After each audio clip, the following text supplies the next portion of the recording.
A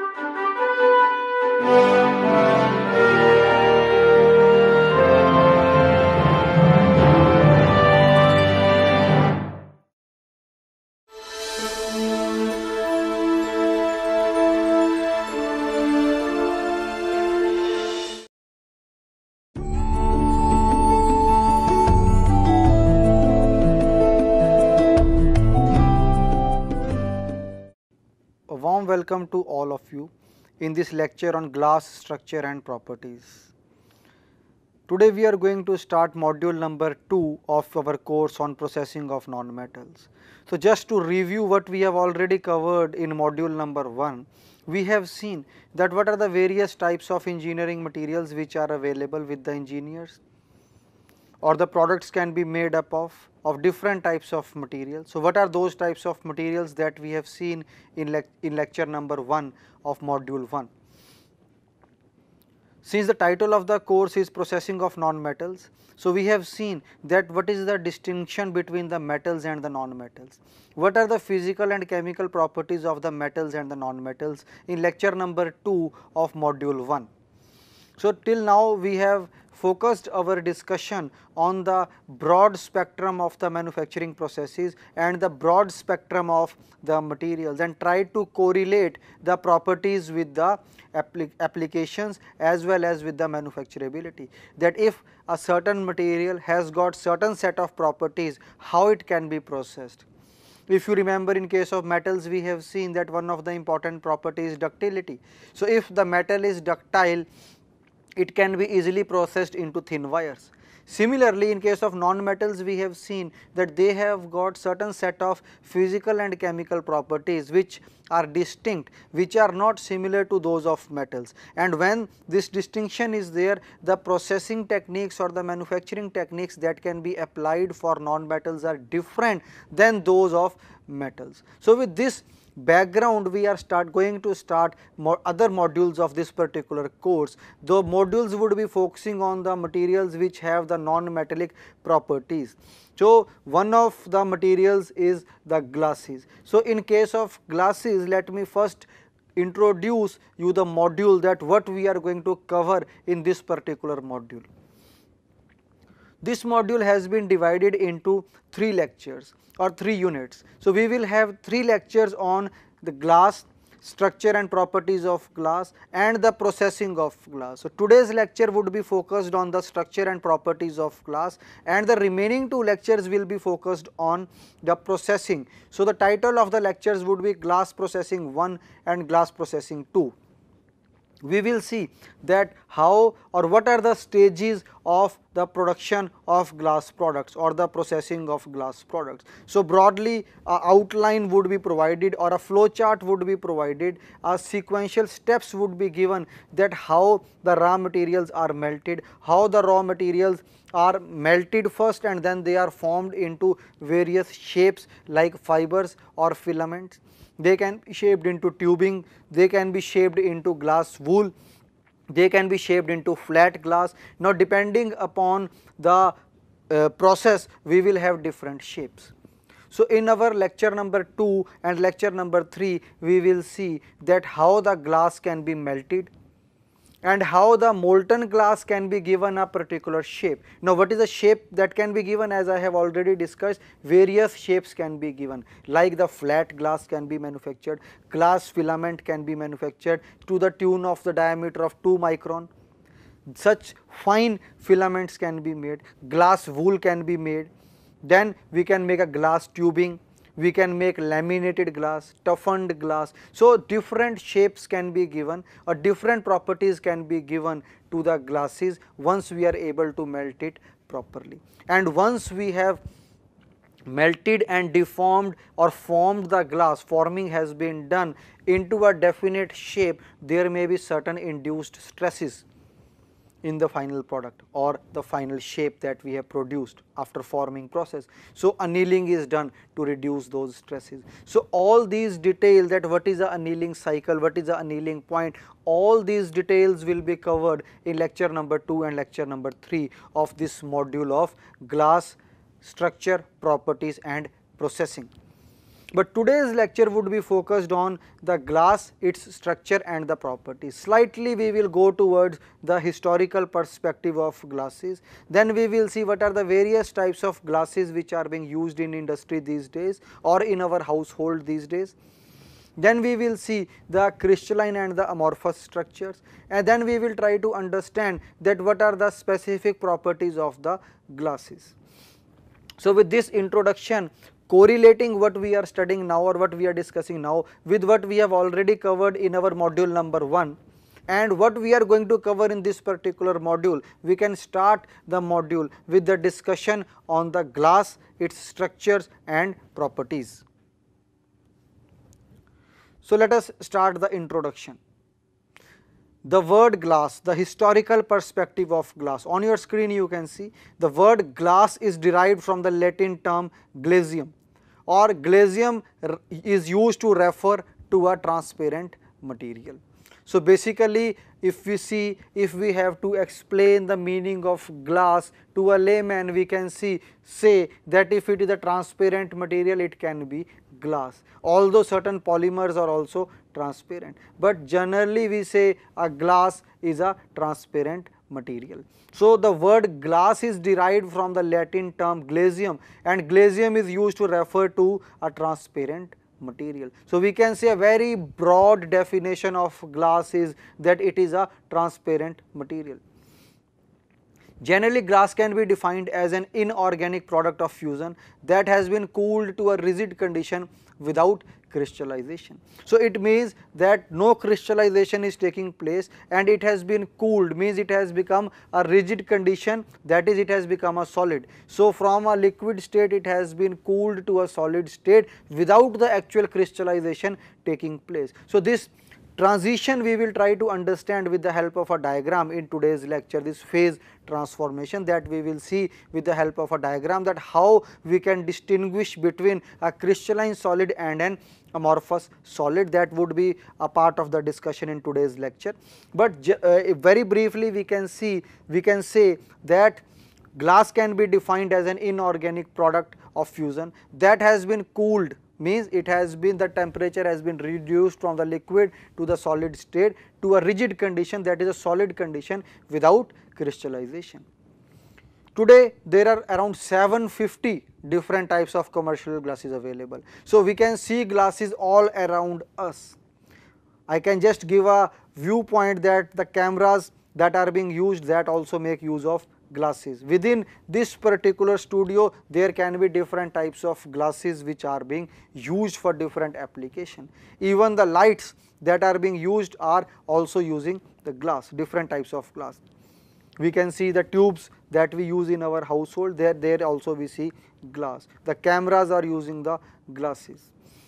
Even people use spectacle where the glasses are used. So, there can be glasses as another important application. Sometimes the detectives also use the glasses to take the fingerprints. So, sometimes we use a magnifying glass for a particular purpose. So, there can be different types of glasses which we see all around us in our day to day life. I have just highlighted few application areas of the glasses. We will certainly see in our series of lectures on this particular module, or in this particular module we will see what is a tinted glass, what is a laminated glass, what is a self cleaning glass, we will see what is a coated glass. So, different categories of glasses also we will see. So, basically in this particular point that there are about 750 different types of commercial glasses available, I think this is very correct, because we see glasses all around us in different forms and shapes. The commercial glass that is majorly manufactured around the world is the soda lime glass. So, this is one of the most common types of glass which is manufactured all around the world and which finds substantial applications in our day to day life.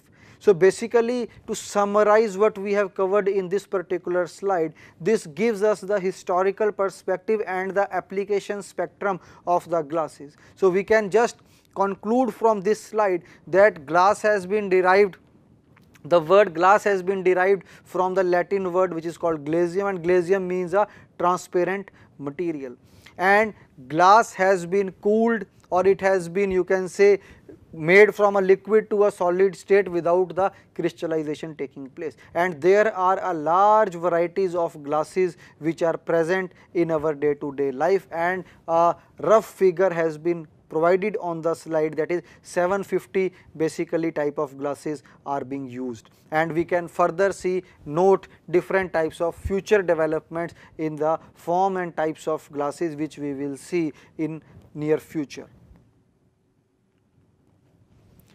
Now, what are the batch materials? Now, we have seen that glass, it is a transparent material. Now, how or what are the various ingredients that go into the manufacturing of a glass? So, batch materials to manufacture glass can be divided into following 5 categories according to their role in the process. Now, we have to manufacture one final product that we are calling as glass. Now, this particular glass would be made up of a number of constituents, and each constituent will have its own role. For example, we take our body. Our body is one complete entity, but in this complete entity there are so many different organs, there are so many different constituents that are making up the body. We have bones, we have skins, we have muscles. Similarly, if we take the glass, a general term glass will have so many different constituents, and these constituents would be divided into different proportions. In one particular category, we may have more of glass former, less of flux. In other category, we may have even very lesser amount of flux, more amount of modifiers. Sometimes we may use a colorant, we may not use a colorant. Sometimes fining agents may be required, may not be required, depending upon the processing technique that we are following. So, basically glass is a common term, but this glass would be made up of different types of batch materials which would be combined in different proportions, and then they would be put into a melter. So, we will see that what are the different types of melter. Just to give you an overview, there are different types of melters which are used to melt these batch materials. Now, what are these different types of melter? You can have a unit melter, you can have a recuperative type of melter, we can have a electric melter, then we can have a regenerative type of melter. So, there are different types of melters which will be used to melt these batch materials. But first of all, we need to understand that what is the role of the individual constituents that will go into the final processing of the glass. So, on your screen you can see the very first point, that is the glass former. What are the different types of glass former? That is, you can see SiO2, B2O3 or P2O5. So, these are sometimes silica is the primary constituent or primary glass former which is used. So, glass former provides or the bulk to which we are adding the additional constituents to make the glass. So, glass former is the major bulk that would result into the formation of the glass. So, glass former, different examples are given on your screen, and the main purpose of the glass former is to provide the bulk or to provide the basic material which would result into a glass. Second point on your screen is the flux. Now, what is the role of flux? Flux can be of different types. You can see NaO2, PbO. So, there are different types of fluxes that can be used. There can be others also. The role of flux is to reduce the melting temperature. So, in a furnace, if we are adding the flux, the temperature required to melt the glass former would be reduced, but certainly it will be at a cost, and the cost would be certain times reduction in the properties of the final glass that would be manufactured. So, flux although has an advantage, but it has a slight disadvantage also, because it affects the properties of the final product. The third important point on your screen is the modifier, because once the properties are degraded, we have to slightly improve the properties, and for even if the properties are not getting degraded, our focus would be always to improve the properties of the glass that we are manufacturing. Now, these properties can be improved with the addition of certain modifiers. Now, what are the various types of modifiers which are added to the glass? On your screen you can see we can use boron, sodium, magnesium, titanium and calcium as the modifiers. So, why a modifier is required? To improve the properties of the glass that we are manufacturing. So, different types of modifiers will have different effect on the final properties of the glass that would come out of these batch materials. So till now we have seen that there is a glass former which provides the basic constituent, then on top of it we add the flux, and then a modifier to improve the properties, and finally two more constituents are added. First one is the colorant. The colorant can be gold or silver in order to impart a color to the glass, and finally the fining agents. Now what are the various types of fining agents that can be added? The different types of fining agents are arsenic, antimony oxides, potassium and sodium nitrates. So arsenic and antimony oxide, potassium and sodium nitrates, these are some of the fining agents that are added. There can be a list of fining agents out of which we can choose that for a particular category of glass which type of fining agent should be added. Now what is the role of the fining agent? Because we have seen each and every constituent has got a role.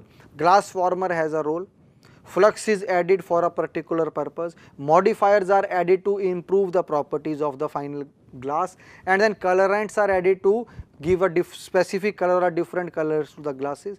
But fining agents are used to improve the quality characteristics, to remove the bubbles etc. from the glass. So fining agents are used to improve the quality of the glass. So if we are able to understand that what are the raw materials that are going into the manufacturing or the processing of the glass, we would be able to understand the processing techniques in a much better manner. And before we process something, we should know that what are the ingredients of that raw material that we are processing in the final shape or in a final product form, because we would be seeing in the lecture number 2 and lecture number 3 various processing techniques which are used for processing these raw materials into the final product. So before understanding the processing techniques, we need to understand that what are the various types of raw materials that will go into the process, but the proportions may vary. Now we have seen on your screen, you can see there are 5 different types of constituents that are the batch materials used in a melter to melt and form the glass. In the melter, the constituents would be melted, the temperature would be high,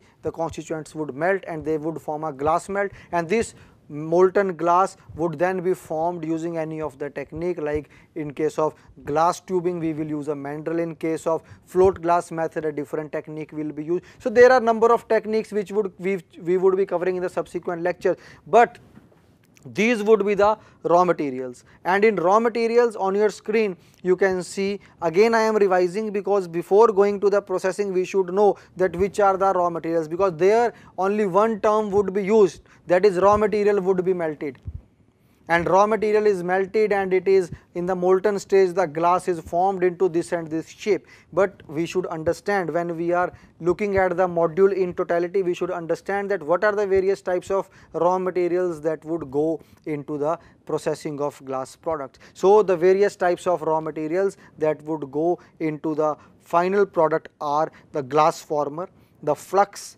the modifier, the colorant and the fining agent, and each one of these has got a specific objective in the final product, as well as they will ease out the process of manufacturing or the processing of the raw material into the final product.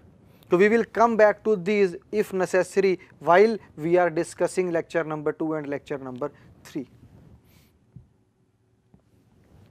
Now what are the types of commercial glasses which are available? On your screen you can see the type, as we have seen in the slide number 1, that soda lime glass is the most common type of glass which is manufactured or processed worldwide and has wide applications. So we can see soda lime glass and we can see what are the various types of products that can be made. Now why we have emphasized so much on the previous slide? Because we should understand that what are the various types of inputs or what are the various types of constituents which combined together to make a glass. And now depending upon the proportions or different, we can say, fractions or proportions of these raw materials which we have seen in the previous slide, just again revising: glass former, flux, coloring agent, fining agent and the modifiers. different proportion of these would be combined together to form different types of glasses. Now what are the various types of glasses on your screen? You can see we can have a soda lime glass, we can have a lead alkali glass, borosilicate glass and fused silica glass. So different types of glasses can be made, and there can be other types also. Different types of glasses are there, and each one of these has got certain specific applications. Now what are the products that can be made with these different types of glasses, which have been made by varying or changing the types of raw materials that go into the making of the glass, or by modifying the proportions of the constituents that are used to make the glass.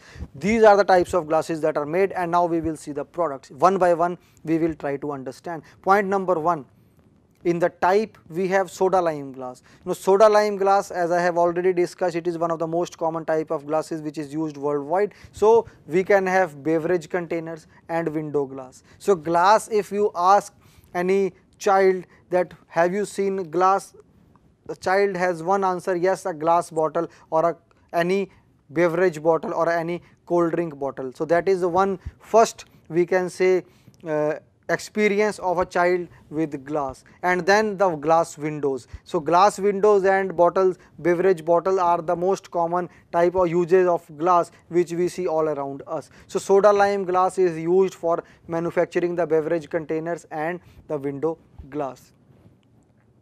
Second type of glass is a lead alkali glass, and this is used in the microelectronics, a little bit sophisticated application of the type of glass. So glass, the point of putting all these things here, a wide variety of applications have to be emphasized, just to emphasize that glass is an important engineering material, and every engineer should have an idea that how glass is manufactured and what are the various ingredients that go into a glass manufacturing or glass processing. So soda lime glass, very commonly available. Lead alkali glass, it is used for microelectronics. Borosilicate glass, many times when we go to the chemistry labs or a lab where the temperatures are higher, or the experiments require equipment which can bear the higher temperatures, we simply see borosilicate glass is written on some of the containers. So borosilicate glass is used in laboratory glassware.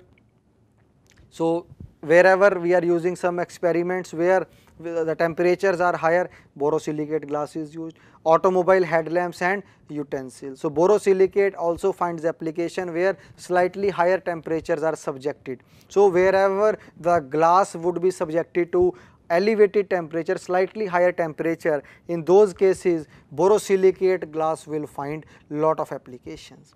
Fused silica glass is used for windows, lenses and prism. So we have a different category of glass, that is a fused silica glass. So in this particular series of lectures we cannot go into the detail of each and every type of glass, that what are the constituents that will go into this particular glass and how this particular glass can be formed, but certainly we can just remember few important types of glasses and their application areas. So the purpose of showing this particular slide is that we should be able to understand that if in a laboratory glassware, if on a laboratory scale a particular glass has to be procured, as an engineer I should focus on the borosilicate glass, and if a glass has to be purchased or procured for the window panes, we should very easily choose the soda lime glass. So different types of glasses are there with different applications. So just to revise this particular slide, there are different types of glasses like the soda lime glass, lead alkali glass, borosilicate glass and fused silica glass, and each one of these has got certain specific applications.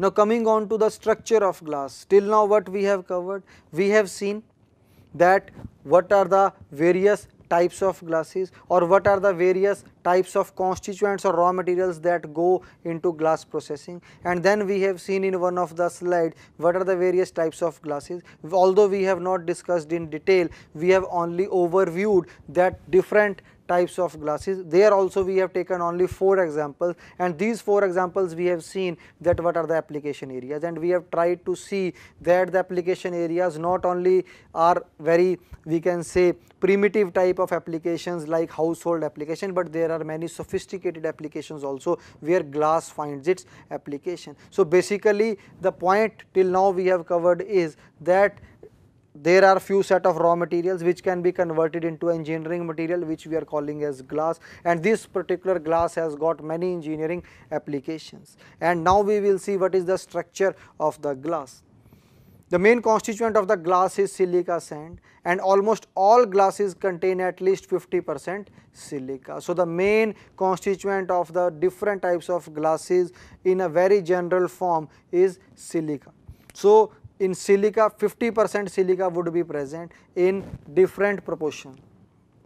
So basically in totality of 100%, minimum 50% would be silica only. So glass is an amorphous or non-crystalline solid that is brittle in nature, and the structure is obtained by melt quenching process. So in this particular slide, 2 or 3 very important points are there which we should try to understand. Sometime a question is asked in the examination, 1 mark question, whether glass is amorphous or crystalline. So we should remember that glass is amorphous in nature, it is non-crystalline, it is not crystalline. So first important point regarding the glass structure is that glass is amorphous in nature. Point number 2, it is brittle in nature. Now this brittle characteristic of the glass will certainly pose certain problems in the secondary processing of glass products. Now suppose we make a flat glass, there are processes which are used for making flat glass, which we will cover in lecture number 2. Suppose with the raw materials that we have seen already, we are able to make a glass or a glass sheet or a glass plate. I want to make a hole inside this glass plate. So conventional drilling may not be applicable. Why? Because of the brittle characteristics of the glass. So when we want to make a hole inside a glass, there may be some other techniques which may be required to make a hole, but conventional techniques may not render themselves applicable for hole making, specifically in case of brittle materials. So glass is amorphous in nature. That is one important point we need to understand from this particular highlight that is there on the slide. Second is it is brittle in nature, and this brittleness will certainly affect the secondary processing of glass. And finally, how it is obtained? It is obtained by the melt quenching process. So melt means high temperature, quenching means bringing it down to a lower temperature under specific cooling rate, under predefined cooling rate, under predetermined cooling rate. So cooling rate is very important, and it dictates the properties of glass or the final product that we get out of glass. So basically 3 important points need to be understood. Glass is amorphous, it is brittle, and it is made by the melt quenching method. Next point, when load is applied beyond the strength or the limit, strength limit, when the load is applied beyond the strength limit, glass breaks without any proper warning. This we will try to understand with the help of a stress strain curve, where we will try to understand that how the glass breaks, how the failure of the glass takes place under tensile loading. So that we will try to understand, and we will try to compare that how the glass fails and how any other metal fails like steel or aluminium. So we will see how the failure takes place. So when the load is applied beyond the strength limit, glass breaks without any proper warning or prior warning, unlike steel and aluminium where plastic deformation occurs. So the third point is important from the point of application of glass and how it will fail under specific set of conditions, when the compressive load will be applied or when the tensile load will be applied. Now on your screen you can see the structure of glass. It is 2-dimensional demonstration of, this is a 2D representation of A, this is A. Looking at this we can just have an idea that it is a very regular pattern, or this is a repeating geometric arrangement of atoms. You can see repeating geometric arrangement of atoms, and therefore it has a crystalline structure. the structure is of silica. This is a oxygen atom, green color, oxygen atom very clearly depicted. Then this black is the silicon atom, it is a silicon atom. So, this is a fairly regular structure, repeating geometric structure or atomic structure or atomic arrangement. So, whenever it is very regular, it is crystalline structure of silica. And then second one, it is not very regular, random arrangement, amorphous structure of silica glass. And then a different type of soda glass is shown, soda silica glass. Here with these blue colors depict the sodium atom, green color depicts the oxygen atom, and black color circles depict the silicon atom. So, we can see a crystalline structure of silica, we can see the amorphous structure of silica glass, as well as we can see the structure of a soda silica glass. So, we can see randomly oriented, random orientation or random atomic arrangement, whereas in case of crystalline silica we can see it is a repeating geometric arrangement of atoms, repeating geometric arrangement of atoms. So, very clearly it distinguishes the structure of a crystalline solid and a amorphous solid. So, amorphous solid will have a different structure and a crystalline will have a different structure. Now, let us try to see the phases transformation of crystalline and amorphous solid, because we have seen glasses are amorphous in nature. So, we will try to distinguish between the crystalline solid and the amorphous solid. So, what is given on the slide, let us try to understand.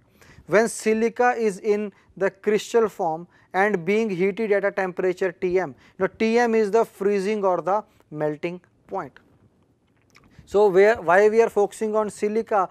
Because in case of glasses we have seen silica is the primary constituent or the main constituent that will further result in the processing of glass. So, one of the key raw materials is silica. So, when silica is in crystal form and being heated at a temperature Tm, that is the freezing or the melting point, it becomes liquid.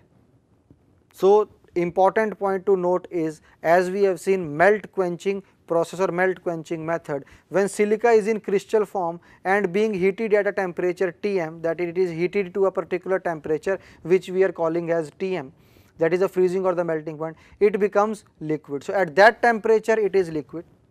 It is observed that at melting point the specific volume of a crystalline solid changes abruptly, which causes sharp change in the physical properties. Now, this is the temperature where it is in the liquid state, but the specific volume will change abruptly at this particular temperature. Temperature is Tm, that is the freezing or the melting point. This we will try to understand with the help of a diagram also, but first of all we should understand that when silica is in crystal form, it is crystalline form and being heated at a temperature Tm, that it has been, the temperature has been increased to Tm, heated at a temperature Tm, it becomes liquid. So, at that particular moment it would be liquid. It is observed that at melting point, at this point Tm, the specific volume of the crystalline solid changes abruptly. So, if it is a crystalline solid, the specific volume will change abruptly and it will cause a sharp change in the physical properties. So, the properties would be different in case of crystalline and amorphous solid, and at this particular temperature, again I am emphasizing, that is Tm, the crystalline solid would show an abrupt change in the physical properties and the specific volume will decrease sharply. So, this we will try to understand with the help of a diagram. So, before we go to the diagram, let me first again read what is there on the slide, so that the things that we are going to discuss in the subsequent slide becomes absolutely clear. When silica is in crystal form and being heated at a temperature Tm, at a elevated temperature Tm, that we are calling as the freezing or the melting point, it becomes liquid. So, at that particular temperature silica is in liquid form. Next point, it is observed that at melting point at that particular point Tm, the specific volume of a crystalline solid when silica is in crystalline form, the specific volume will decrease sharply or solid changes abruptly. The specific volume of crystalline solid changes abruptly, which causes sharp change in the physical properties. So, this is what we are going to see now with the help of a diagram. Whereas, in the diagram we have to compare the two, that how a amorphous solid will behave and how a crystalline solid will behave. So, in case of crystalline solid, now the slide has been changed, but I would again emphasize that at a particular temperature Tm, the specific volume will change abruptly, which will have a sharp effect on the physical properties of the crystalline solid. Whereas, in case of the amorphous structure of silica, it will soften gradually, the specific volume will not change abruptly, the specific volume will change gradually. It will start softening at a particular temperature Tg when it is heated to a particular temperature. When the silica has been heated to a particular temperature, it will slowly try to soften, because there is a wide temperature range between the solid and the liquid state. So, from liquid to solid, a wide range of temperature exists. The temperature Tg is called the glass transition temperature of the solids. So, that is Tg is a particular temperature or a critical temperature, that is called the glass transition temperature. Now, on your screen you can see a diagram. In this particular diagram you can see on the y axis we have the specific volume, on the x axis we have the temperature. Again I am repeating, y axis specific volume, x axis temperature, and this particular diagram shows the phase transformation of crystalline and amorphous solids on heating. From a particular temperature, the temperature is coming down. So, here we can see we have a amorphous solid at a particular temperature, and here we have condition A. So, this is our temperature Tm. That is, in the previous slide we have seen there are two critical temperature, one in case of crystalline solid, another in case of amorphous solid. In case of crystalline solid we have seen we have a temperature Tm, that is the melting point or the freezing point, and we have another temperature Tg, which is the glass transition temperature. Now, we can see here A to B and C and D, it is crystalline, A, B, E and F, it is amorphous solid. So, this is the crystalline solid, this is the curve for the crystalline solid, and this straight curve is for the amorphous solid, and this point Tg, that is the glass transition temperature, is falling on the amorphous solid. So, in case of amorphous solid we will have the glass transition temperature.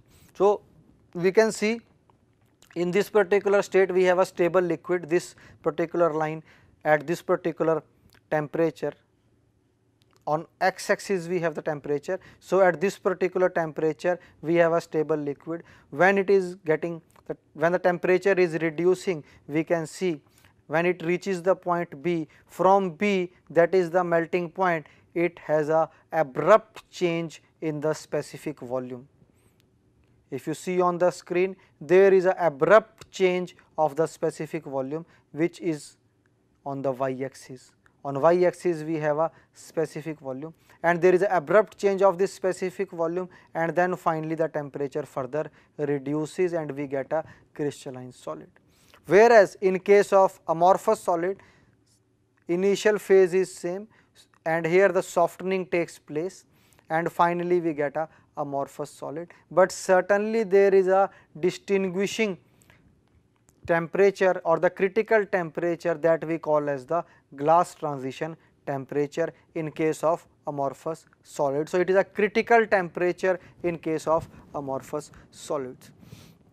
Just to revise what we have seen in this particular slide and the previous two slides, how to distinguish between the crystalline and the amorphous solid. So, in case of crystalline solid we have a very regular structure or repeating regular arrangement of atoms, whereas in case of amorphous solid we have a random arrangement of atoms. So, that is one important distinction between the amorphous solid and the crystalline solid. So, in one case we have fairly regular arrangement, in other case we have a random arrangement of atoms. That is first difference. Second difference is that we have a in case of crystalline solid, at the melting point there is a sharp change in the specific volume, whereas it is this particular change in the specific volume is very gradual in case of the amorphous solid. So, in crystalline solid we have a critical temperature that we call as the Tm or the melting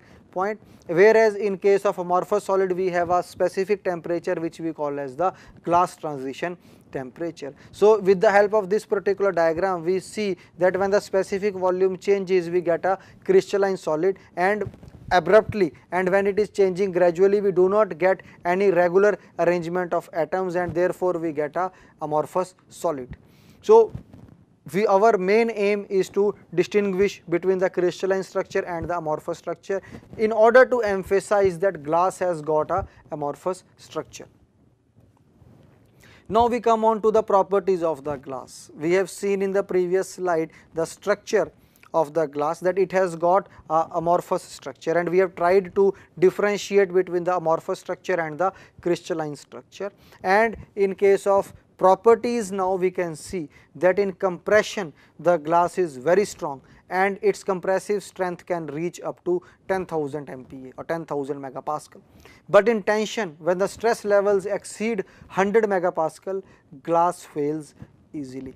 So, these are just the general data which has been provided. As we see, there can be wide variety of glasses which are being used worldwide in different types of applications, and we will see some of these types of glasses like the toughened glass, the laminated glass, the coated glass, the tinted glass. So, there are wide variety of glasses which are being used, but one important fact which is common for all type of glasses is that the compressive strength of glasses is much better as compared to the tensile stresses. So, this just give a order of difference between the compressive and the tensile strength of the glass. So, we can see the very first point on your slide. In compression the glass is very strong and its compressive strength can reach up to 10,000 megapascal. But in tension, when the stress levels exceed 100 megapascal, glass fails quickly. So, we can conclude from this particular point that for applications where the compressive load is coming on the glass, we can say that yes, glass can take that load. But in applications where only tensile load is acting, we have to exercise caution before advocating the use of glass in those particular application, because the tensile strength or the stresses in tensile loading are entirely different from the type of stresses that are there. So, in case of compressive strength. So, when we have a high compressive strength, we can say that yes, glass can be used. Wherever the tensile loading is coming on glass, we can advocate that no, we can go for any other engineering material which has got good tensile strength. So, very briefly again we can say that in compression the glass is good, in tension the glass is not good. So, in tension we can see the order of difference between the compressive strength and the tensile strength. Second point, Young's modulus of elasticity ranges from 55 to 90 gigapascal and the Poisson's ratio ranges from 0.16 to 0.28. So, we can see that wide range of we can say Poisson's ratio is there and wide range of modulus of elasticity is there. Why? Because there are a wide variety of glasses which are available. The last point in this particular slide on glass properties is the other important properties of glass. Why we are discussing these properties? Because when we are going to form the glass into different shapes, we need to address these properties, and once we know that yes, these are the properties which are there in glass, we can select the process accordingly and we can manipulate the process accordingly. So, the other important properties of glass are low thermal conductivity. So, they can be used for these type of applications also, high dielectric strength, resistance to corrosion on attack by water and acid. So, which is one important application, that is resistance to corrosion on attack by water and acid. So, wherever there are chances that the galvanic corrosion or other types of corrosion may take place, there we can advocate the use of glass. So, the summary of this particular slide of glass properties is that glass is good in compression, poor in tension. The Young's modulus has a wide range from 55 to 90 gigapascal. The Poisson's ratio has a range from 0.16 to 0.28.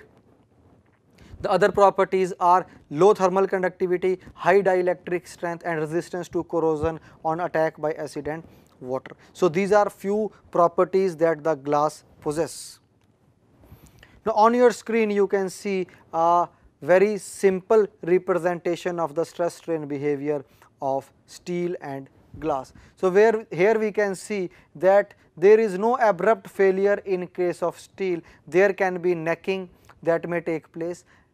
Maybe the steel will elongate, the cross sectional area will slightly reduce, and when we are applying the tensile load after we can say some passage of time, the final catastrophic failure or final abrupt failure would take place, but before the failure certain amount of deformation would be noted. So, the strain would be there, that is change in length to original length, there would be some change in length as compared to the original length before the actual tensile failure takes place. But in case of glass we can see that the failure is taking place abruptly, there is no plastic deformation that takes place, which already has been indicated that glass is brittle in nature. So, this particular slide, that is a stress strain behavior, clearly indicates that the behavior of glass is different from the conventional metals that are used for various engineering application.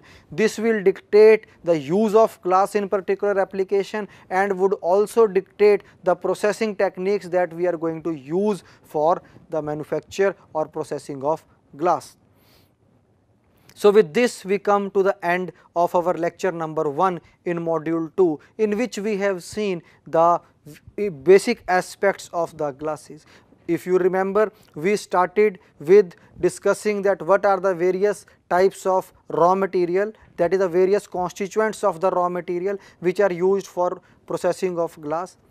We have seen that there are broadly 5 categories. Category number 1 is the glass former, then we have flux, then we have third point, that is the modifier, fourth point are the colorants, and fifth point are the fining agents. We have seen that all 5 of these has got certain specific objectives in the batch material or in they act as a constituent in the raw material for the processing of glass. Then we have seen that what is the structure of glass, how the crystalline structure is different from the amorphous structure. We have tried to understand that there are 2 important temperatures. In case of amorphous solid, it is the glass transition temperature, and in case of crystalline solid, we have seen that at a temperature that is Tm or the melting point, there is a sharp change in the specific volume which results in a sharp change in the physical properties. So, basically we have tried to understand the difference between the amorphous and the crystalline structure. Glass although has a amorphous structure, and finally we have seen some important properties of glass, that it is good in compression, it is poor in tension. We have seen the range of Young's modulus of elasticity for glass, we have seen the range of Poisson's ratio for the glasses, we have seen that glass has good, we can say, corrosion resistance to water and different types of acid, and finally we have seen the load we can say stress strain curve for metal and glass, and we have seen in case of metals like steel plastic deformation takes place, but in case of glass we have a brittle fracture when it is loaded in the tensile conditions.